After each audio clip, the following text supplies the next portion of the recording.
Welcome to the eLABorate Topics podcast, where we focus on lab-specific strategies for medical laboratory professionals. We're proud to be the healthcare detectives that work behind the scenes to get the results needed to influence medical decisions. Let's grow together and jump right into the lab.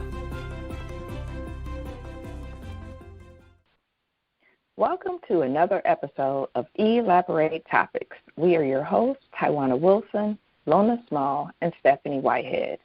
eLABorate Topics is a weekly podcast that gives you practical and technical information that you can use inside and outside of the laboratory. It's a weekly show with new episodes airing every Tuesday. Please make sure you check out previous episodes at directimpactbroadcasting.com or your favorite podcast platform. And before we get into today's episode, if you could do us a favor and share this podcast out with one of your colleagues, a teammate, a fellow laboratorian who could use this information, or even a student who's thinking about going into the medical laboratory profession. If you could do us that favor, would be awesome. What we know is that people are listening to the show, and we're very excited about that, and they are able to apply these practical tips.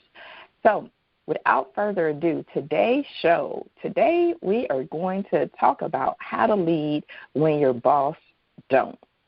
So let's face it, many of us that's in supervisory roles, I know for me, have had to learn on the job. I had on-the-job training. I did go to school, and I was able to get a master's degree, but that was nothing in comparison to actually getting on the job, and had to figure it out. And some of it, I was figuring it out on the fly. I know for me, I had to learn to transfer from that technical lens of being in the trenches, of doing the work, to actually having the people lens and being a conductor, which is very different than being an awesome tech. So I'm sure in the early years when I was in management, I'm sure at some point I wasn't leading. I was busy surviving and working. And this can have a serious impact on your team when we think about, what happens when your boss doesn't lead. And it can come off as, you having a bad boss. So I'm sure in the early years, somebody might have said, this girl she doesn't know what she's doing, or she's a bad boss, or she's not leading us. And that happens. That happens to a lot of new supervisors. You get into a role because you were an awesome tech, and now you're thrusted into leading the team. And these teams, let's face it, some of our teams are large. So you might have a team of 20 techs, 40 techs, or even more, and now you're trying to figure out, how do I lead them? How do I be a good boss? John Maxwell says everything rises and falls on leadership, and I do really, really believe that to be true. In one of our previous podcasts, I talked about your leadership lid and your team not being able to outperform your own personal leadership lid, especially if you are their manager, you are their team leader, you are their supervisor. So if your leadership lid is a 7, your team's ability cannot outperform you. It means their ceiling is going to be a 6. And if you listen to some of the previous podcasts, you've maybe heard me talk about the McDonald's brothers and Ray Kroc, and that the McDonald's brothers were awesome in that they were able to grow their restaurant business to a point of having maybe 2 or 3 stores. But it wasn't until Ray Kroc came in and bought their system that we have the McDonald's restaurants that we know and love today, the one that you see on every corner in neighborhoods all around. But it makes me think, well, what happened? What happens when somebody doesn't lead? What happens to our environments? And as we know, when we have a leader that doesn't lead, it creates some chaos in the environment. The team starts to drift. And what you'll have is these following things that I'll talk about are really kind of inevitable about what will happen in the workplace. And so you'll have where decisions start to be delayed. That means that nobody wants to make a decision. And then what will happen is that things need to come up, decisions need to be made, and it won't happen. And as a good boss, as a good leader, you are often having to be a good decision maker, or you have to be able to have somebody on your team that's able to help make those decisions very quickly. Agendas are often multiplied when you have a boss that don't lead. As we all know, when you got a group of laboratorians, we are very opinionated people. And when you have a group of laboratorians and you don't have a clear leader, everybody starts to kind of run amok and do what they want to do. They run off of their own agenda, doing their own thing. Teams need leadership. They need that unifying voice. They need somebody to be a gatekeeper. They need somebody to move the team in one direction, one team, one vision, one voice. So when a boss doesn't lead, agendas are multiplied. You also find where the morale becomes low. Have you ever worked on a team where the boss didn't lead or refused to lead? Sometimes they didn't even know how to lead.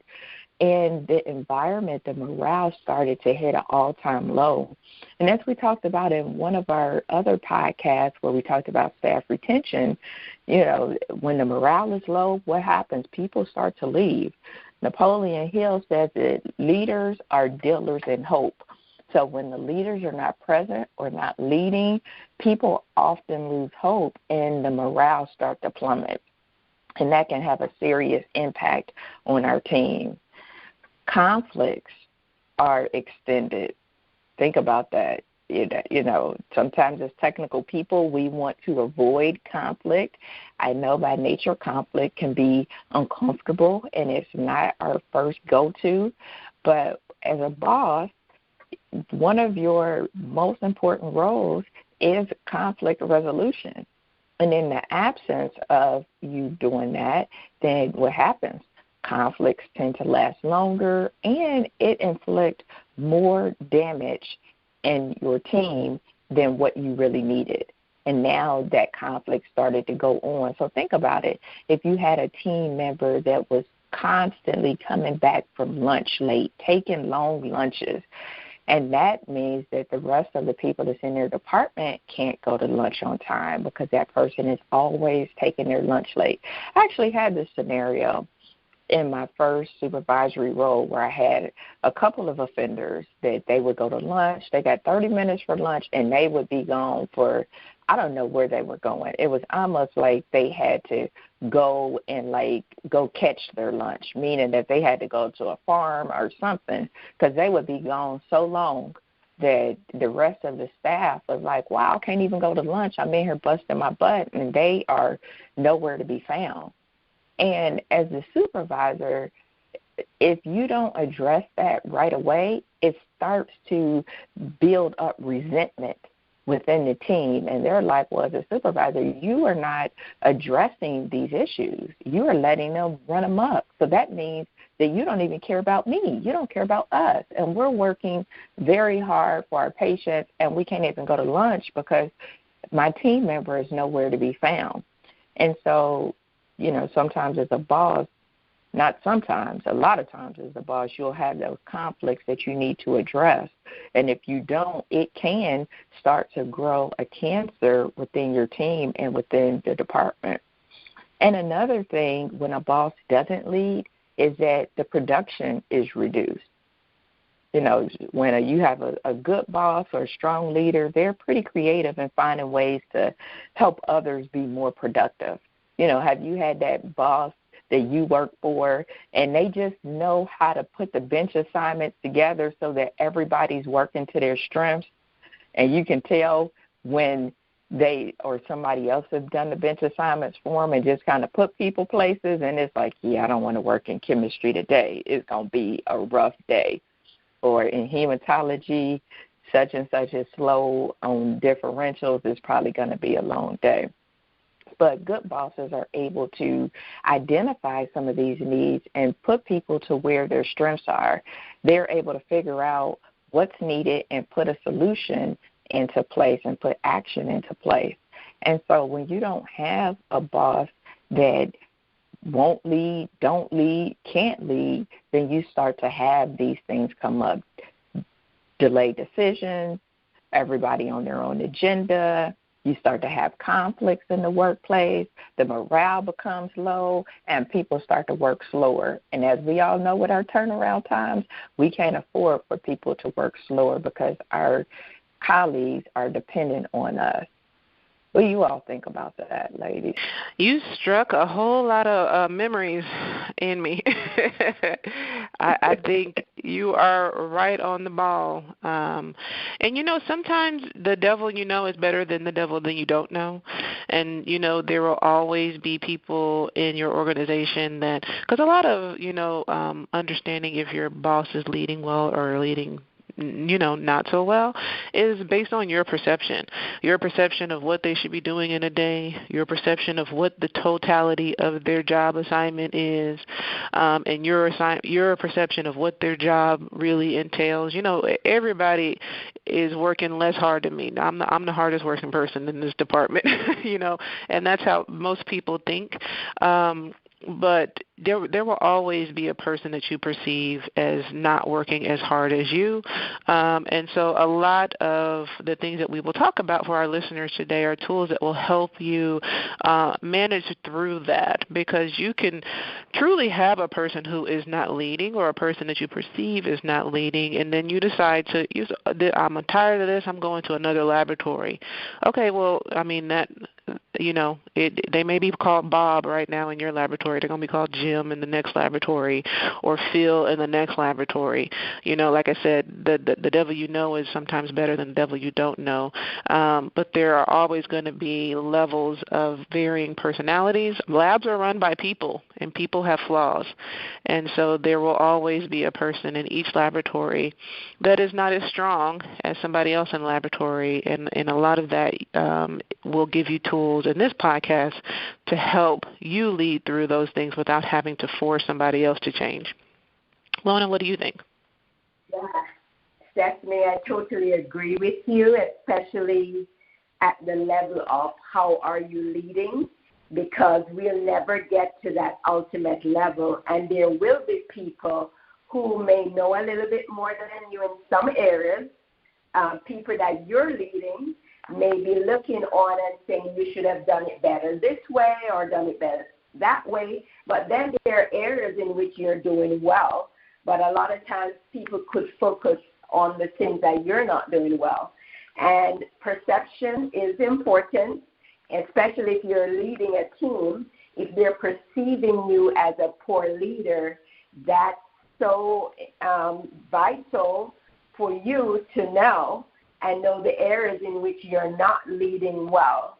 And so, yes, there's going to be a lot of areas in which we don't lead well, because there's always opportunities for growth. And so I think when you think of your boss who is not leading well, you're always somewhere in between where there is a boss. You may be a boss and you're looking to another boss that you may think that's not leading well, and your team may think that you're not leading well. So then how do we all come together to see how we can make this better? And when we were designing this, I was asked to talk a bit on influence. And I'm thinking of influence for both ways. If my boss is not leading well, and I think my boss is not leading well, how can I make a difference? And if I'm a leader, how can I make a difference in terms of being that influence? Because when you think of leadership, a leader is someone that can make that difference, that person who is a role model, who is setting that example for others to follow. What influence would they have on people who they want to lead? And so if I am thinking of trying to influence my boss, And there are certain things that is important to do.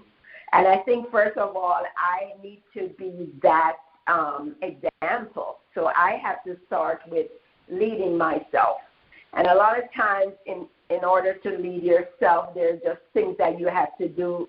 A lot of it is just preparing yourself, because taking care of yourself, putting yourself in a state that you can make that difference when it comes to others. So I think it starts first by actually taking care of yourself and knowing exactly what outcomes that you want to have. So what intentions do you have? You have to have clear intentions, because you may find yourself in a situation with a boss that you think is not leading, and because you didn't set those intentions, you may either say the wrong thing or do the wrong thing based on your perception of them. So it's so important to set these intentions, like what is it that I want to come out of this? How would I want to make this better? And so it's important to understand that, just like we said, that there's nobody that's perfect. And so just understanding that, and even understanding that about yourself as a leader, it's, first accepting that there's nobody's perfect. So you show some kind of compassion, you show some kind of caring when you're approaching either your boss that you think is not leading effectively. Like Tywauna said, sometimes you're a new boss and you have to learn on the, pull your sleeve up and learn as you go. And sometimes you just did not get the tools. And so we need to kind of first come up with, some kind of caring, understanding, and then look for the strengths that we see. So if you want to be that person that's setting that influence, it's so important to show that caring, so important to see strengths in others, even though there are weaknesses. And then it's so important to build relationships. So you can build relationship with your boss, and you can build relationship with your team. And so when you build those relationships, that's opportunity for you to know how you're doing. So the next thing is to communicate, and communicate effectively to have that influence. So you're actually being that role model where you're building relationships so you can have influence, so people feel comfortable coming to you. So once you build relationships, you have clear communication, then people feel comfortable coming to you. If it's your boss will feel comfortable coming to you, because I try to tell myself on a regular basis, build up or shut up. So there are times when you see things that you probably would want to talk about that's not positive. But it's like, if you intentionally tell yourself, if it's not an opportunity to build up, shut up. So with that, you're building some influence and you're building connection. So your boss will come to you and ask you, what do you think? So, that's opportunity sometimes to help. But you have to be in an influential role where you're a role model, where people feel comfortable coming to you to either ask questions or tell you. You build those kind of relationships, and you should be in a place where you're comfortable asking for help. So that's how you set yourself up as an influence in scenarios like those, where you can be that conduit in those situations to help in those limited situations where people feel limited as a boss, and you may think that they're not leading, and there are times when they're really not leading, but there are opportunities for you to either help them because you're in an influential position, whether whether it's your boss that's not leading or your team that think you're not leading. Put yourself in a position of influence where people are comfortable coming to you for support. So that's just a few points. What do you guys think? I totally agree. And when we talk about understanding when you perceive that your boss is not leading well, and like Lona said, developing ways to create influence for yourself, build influence amongst your team. There are also things you can do within yourself to find ways to work with that boss. Even though you may not feel like they are the most competent boss in the world, they are still your boss. I'm going to say that again. Even though you may not think that they are competent to do their job, they still hold that position. They still may have influence on your annual performance evaluation. They still might have influence if you are coming up for a promotion or not. They still might have influence if you need to change your shift or if you need something at work. And so, one thing to do in these types of situations is to realize that even though you may perceive that they are not managing well, understand that you may not know the totality of the stresses they face, their position that they're in, and that they are still in that position and you are not. And so one of the best things for you to do is to manage yourself. When your boss is not managing you, your boss is not leading you, like Lona said, lead yourself. So if you're not in the position to make decisions, you can always place yourself in the position to manage decisions. You're not the decision maker, but you can be the decision manager. There's a great book that's called Today Matters. In a summary of the book, I'll just give you a quick synopsis. The whole book talks about the things successful people do. And one of the things it says is successful people make the right decisions every day and then manage those decisions. And so even if you think about New Year's resolutions, everybody has a New Year's resolution. I'm going to go to the gym. I'm going to start working out. And when you get to the gym on January 2nd, right after New Year's, the gym is packed. You can't find a parking spot. You can't find a locker to put your stuff in. Everybody's waiting on all of the weights and the machines. All of the classes, if you're taking a spin class or an aerobics class, all the classes are packed. But if you go back 3 weeks later, you can get the nicest park, all the machines are free, and that's because everybody made a decision to go to the gym on July 1st, but didn't manage that decision, into the 3rd and 4th week of July. And so you be the person to continuously make a great decision and manage those decisions throughout the day. Nothing impresses a boss or a leader more than an employee's ability to self-manage.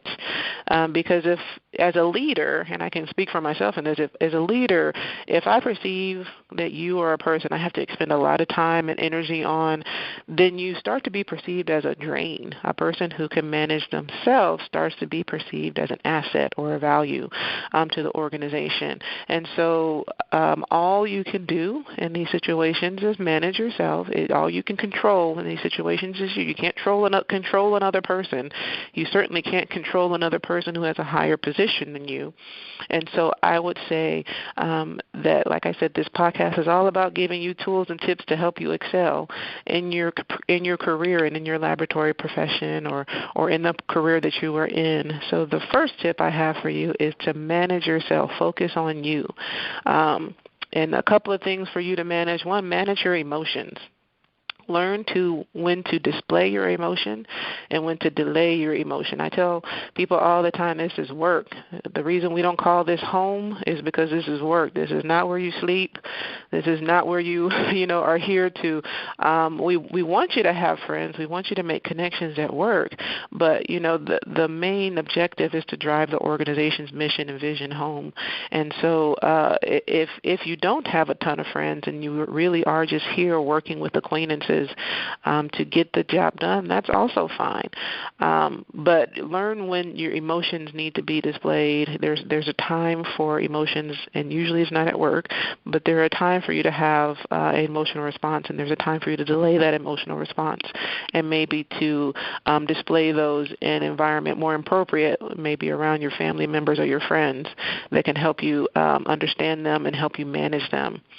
Manage your time. Particularly, this is hard hard if you're in middle management, because a lot of times if you're in middle management, you've got your directors or your administrators who are delegating things to you, and then you've got your employees, the people, the techs, the phlebotomists working for you who are giving you things to review and to sign. And so the expectation a lot of times for middle managers is that they work longer hours and that they usually stay at work until the work gets done, whereas for an hourly employee, they have overtime, and the expectation is that usually they come in and work their shift and they leave. So it can be harder if you're in middle management to manage your time. But understand that until you value your time, nobody else will value your time. And until you value your time, you won't be able to do anything really good with it. So really assess your time. What are the time periods that you may be spending having non-productive conversations, doing things that aren't contributing to you meeting the deadlines or the time frames that you need to meet, and then manage those times appropriately. Manage your own priorities. So we just talked about managing your time, but now that you have your time managed, focus that time. If you're working on the bench, I'm focusing my time, I'm focusing my priorities on the tasks that I have at hand. In my personal life, I'm focusing my time on the things that are going to make me better. So, work on the things that you are strongest at. Work on mastering the things that you are learning. Work on understanding where you need to make your own personal or professional necessary improvements. And again, we're not focusing on our boss because we can't control the boss. We're going to learn to manage ourselves and focus on what we can do to make ourselves better. Because even if you get, another job, you want to be the best you and bring the best you can to that new position. Manage your energy. So think about the areas in the day where you have activity but no direction. So that means you're doing things that don't really matter. Or conflict without resolution. That means you're dealing with things that you can't control, that you don't have any stake in. You are just wasting time, being group mad, like, oh my God, the morning run was so horrible, but you came in at 8. You weren't even here for the morning run. Why are you mad? Or did you hear how that physician talked to them? Well, the physician didn't talk to you like that. Why are you mad? Manage your emotions, manage, your energy and the energy you're putting into things. Manage your thinking, so making a habit to jot things down, making a habit to mentally process things thoroughly, plan your day or plan your life, plan your career, plan your next moves, manage your words. So if you're managing your thinking and you're managing your time, you're managing your focus, you're most likely going to have improvement in how you manage your words and how you come across in your professional life, and then also manage your personal life. So if you have all of these things aligned and you're bringing your best self to the bench every single day, and you're doing all the things you can professionally, but your personal life is in shambles, do you really gain anything? So, manage your personal life so you can have a well-balanced and well-rounded circle and environment for yourself. The next thing you can do if you feel like your leader is not leading you is try to lighten your leader's load. You don't know the totality of what your boss is doing. And I only say that because in my role as a leader, so many times, you may hear people say flippantly like, oh, the boss doesn't do anything. They sit in their office all day. Well, and my response is always, I encourage you to come sit in this office with me because, the seat is not so cool. Sometimes the seat does get hot. And so, I encourage you to do what you can do to lighten your leader's load. And the best thing you can do to lighten your leader's load is to do your job exponentially well. Not be worried about what your boss's job is and how they're not really doing their job, but to do your own job exponentially well. Do the things that others aren't willing to do. Maybe take on some of those tough assignments. There's a saying that says there's no traffic jams in the extra mile. So there's not many people willing to go that extra mile And so when you do decide to go that extra mile, you usually tend to stand out. And actually, it's when you go that extra mile and when you're taking those tough assignments that you learn more and you become better as a laboratory professional, as a technologist.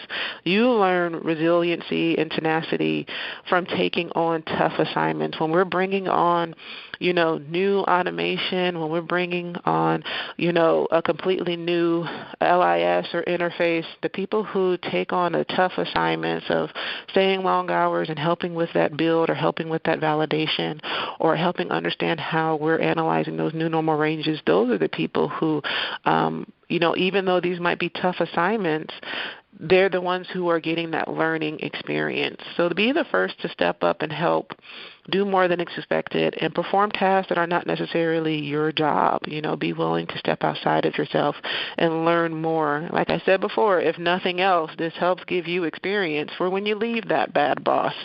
You're taking advantage of every single day that you are in your laboratory doing what you can do. When you have a problem, try to find a solution. Don't find fault.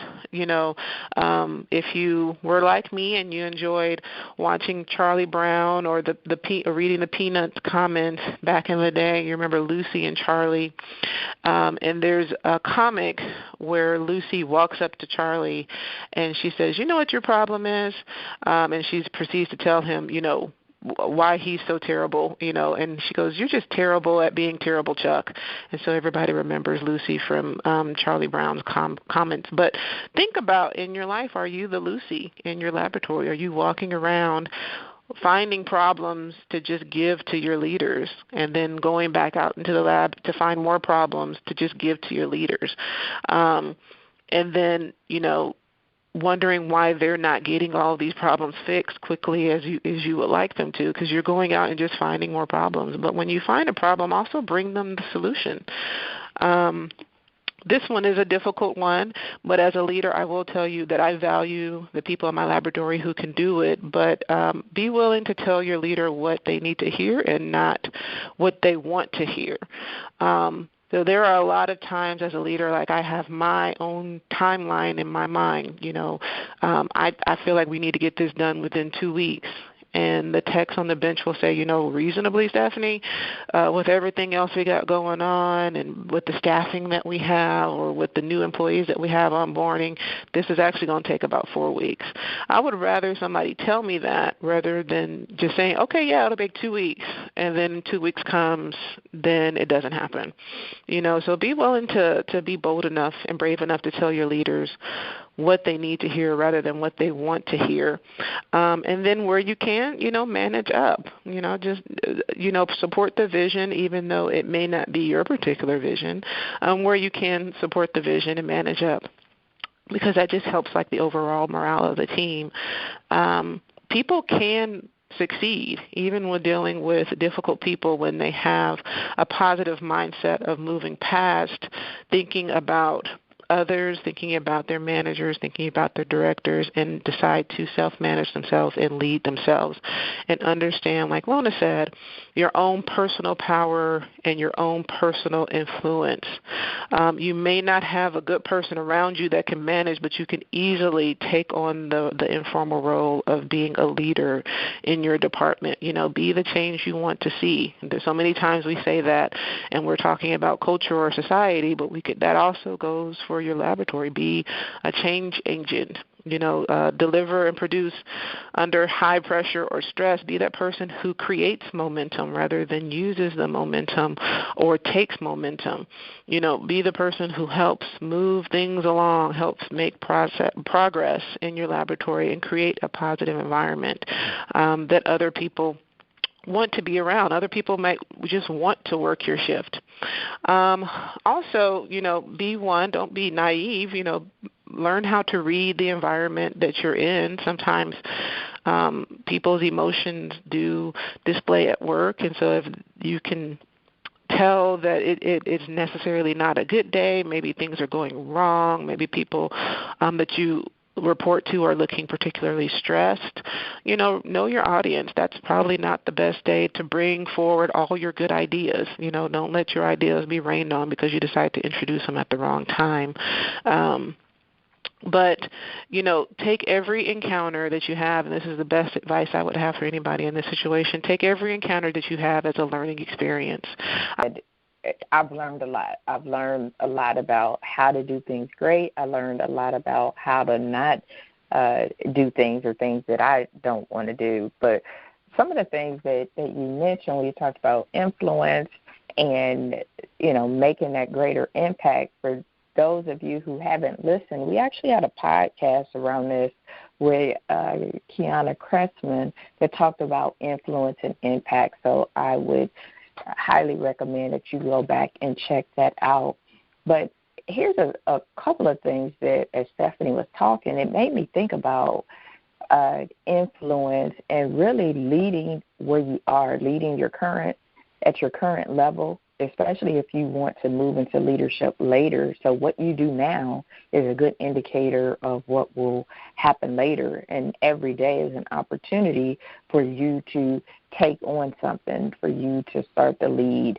And greater responsibility really only comes after you started with some responsibility, a small responsibility.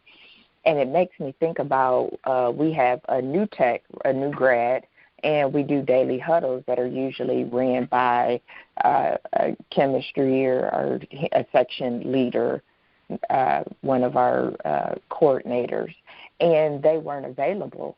And what he did, and I thought this was awesome, is he went to his manager and he said, well, the coordinator isn't available for the huddle, and I know you're busy doing stuff with CAP.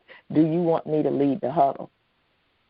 And all the huddle was checking in with the hematology and chemistry department, seeing if anything, bringing the group together, taking notes if there was any issues, and he did an awesome job. So he started with that small level of responsibility, and he didn't have a position. Like I said, he's a new grad. He just got finished training to be a tech. And he took on that. So sometimes I know people feel like they need to be in a position of power or have a title to go ahead and start making some of those moves, and that's not always the case. But a few other things that Stephanie alluded to, about pressure your boss is under, and thinking about that, I was thinking about a podcast I recently listened to, a leadership podcast, and they say your boss should really be your first customer, and looking at ways that you can make that experience better. Because the reality is you're not peers. Your boss is a level above you in regards to, that's why they're your supervisor or boss.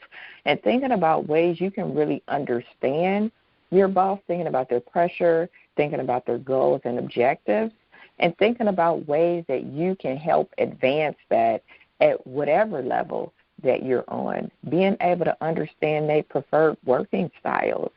How do they like to get information? Is it via memo or meetings or phone calls, or do they want that huddle, that face-to-face interaction? Knowing what environment your boss thrives in. And I know you're like, well, why do I have to make sure that my boss have what they need? If you make sure, and I guarantee you this, especially if you have a boss that really does want to do and be a good boss, but maybe they just haven't had the tools yet. But if you make sure the boss is positioned to thrive, they will make sure that you are positioned to thrive. I've had it happen many times where, we had numerous competing projects, and I've had team members that were willing to take on an extra project, or I'll start this, or I'll do that, and they were taking that pressure, off of me. And in turn, when it came to extra merit increase, star employees, if you have like a boost or reward system, how can you reward them? All of those things came into play, and why I thought about those people. So those are some things that came to mind for me of having that boss, because I know for me, I want to make sure that my boss looks great, does great, and is primed for success. And if I do that, I feel like I can come to her with my ideas, things that I want to do, and things that I need, and she would be more apt to listen because there's that relationship there. That's their mutual trust that's there. Lona, what do you think? Yeah, so I like that, especially what you said, building those relationships, because when you build those relationships, you're in a better position to support your boss. And you also went back to talk about influence, and I love the example that you gave with that new employee. A lot of times it's more about being that influence, being that role model, doing the things that you're really great at and having great relationships. So if you're doing the things that you're good at, like Stephanie said, leading yourself and having great relationship with your boss, it's easy for your boss to come to you to say, I know you're great at doing this. For your boss, they're looking for others to complement their weaknesses. And if you are setting that example as a role model, you're having that influence, and you're doing things that you're great at, they can identify those things and say, go ahead, get this done for me. And you're complementing the weaknesses that are there in your boss without having to point that out. So it's so important to make sure you're complimenting your boss, you're complimenting them verbally in terms of communication, and you're also complimenting them based on the things that you do to complement their the gaps or the weaknesses that they have, and they don't feel as if they're left because you've built that relationship where they're comfortable coming to you to ask for help. So I think we all need to support each other, and like Stephanie said, a lot of times you don't know the pressure that the boss is going through. You're not in their shoe. You're not sitting on the seat. So it may seem so easy for you. And if it's something that you're great at, go ahead and do it and support your boss. I think this was a great conversation. We're getting ready to wrap up. Is there anything, any final words that anybody want to say? Well, I think what both of you guys said is really pivotal. And just final thoughts for the listeners, that a lot of this is about you developing your own personal skills and understanding where you stand in the organization. Like Tywauna said, even though you may perceive your boss not managing well, they are still your boss. They are not your peer. And they may make their job look easy, or their job may look very easy, but if you think about it, that's the way it's supposed to be. Your boss shouldn't be displaying to you how stressful their job is, or running around with their hair on fire, or running around very frantic, because then would you have very much confidence in your boss if they looked stressed and, unable to handle the pressures that they had every day? It's their job to be calm, cool, and collected, and to manage through difficult situations.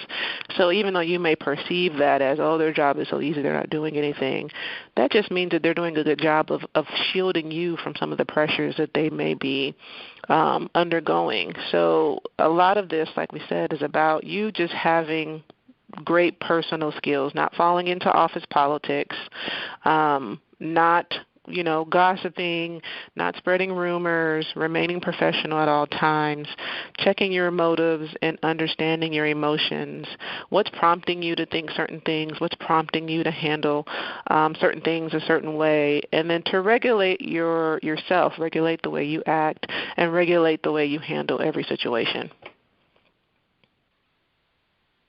And the only thing that I wanted to say before Lona closes this out is I was thinking about this, and us talking about leadership and influence and self-leadership. I actually have 2 audio books that I want to gift the listeners with, and I will leave the information in the show notes, but one of them, because I'm big on audio books, and I think we all should be continuing to learn and invest in ourselves. But as you all know me, you know that I love practical Just give me the tips. What is it that I need to know quick and fast? And so these audio books are very targeted, maybe like 30 minutes. One of them is on leadership and influence, and then the other is on self-leadership. So those are 2 freebies for the listeners. I'll leave the information in the show notes for you to be able to get those. But I was just thinking about this topic and thinking about how that resource could be a benefit to the listeners. Great, Tywauna. Thank you so much. That is awesome. And 2 at the same time. I'm going to take advantage of that. Thank you. So thank you, listeners, for listening to another episode of eLABorate Topics. And if you want, you can email us at eLABorateTopics@directimpactbroadcasting.com to talk about any episode, any topics that you'd want us to talk about. Or if you want to be a guest on the show, you can send us an email. You can visit us at directimpactbroadcasting.com to send your comments, to fill in a form if you want to speak on the show. And you can listen to this and all other episodes on directimpactbroadcasting.com or any of your favorite podcast platforms. So until we talk again, have a great one. Thank you for tuning in to another episode of eLABorate Topics, where your hosts discussed relevant strategies for laboratory professionals. Please subscribe to this podcast on your favorite podcast platform and listen to us on directimpactbroadcasting.com. Stay tuned for another episode with information you can use to excel in your laboratory